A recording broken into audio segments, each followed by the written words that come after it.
ba chu ka pe ki sang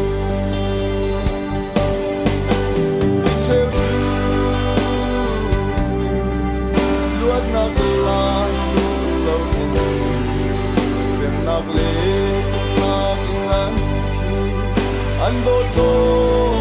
baza wale raza bantukin wale an rakwa an ngay ni ram chu van sung ram cha ki asi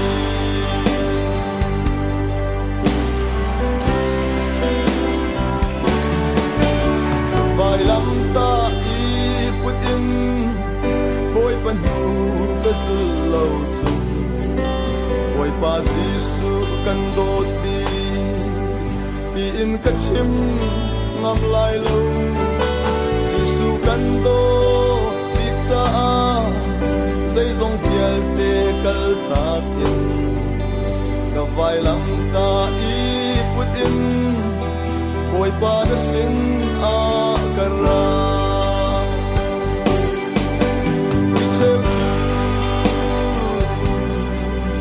luat na la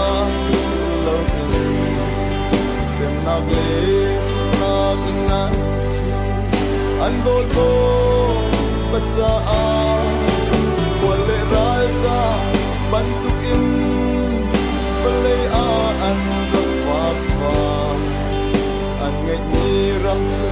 van sung ram cha ki asi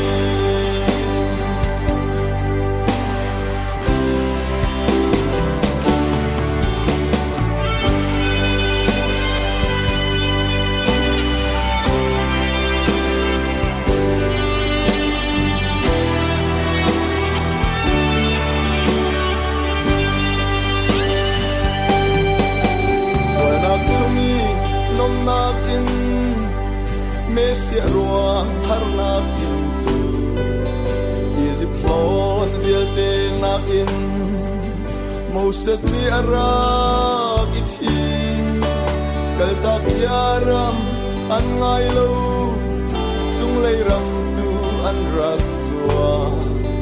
Kan pathian ti in an au Boy pa chu aning sak lo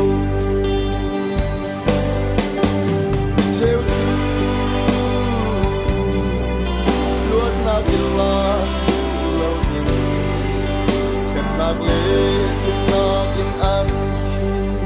an do to baza wale raza bantu in wale an rakwa an ngay ni ram van sung ram cha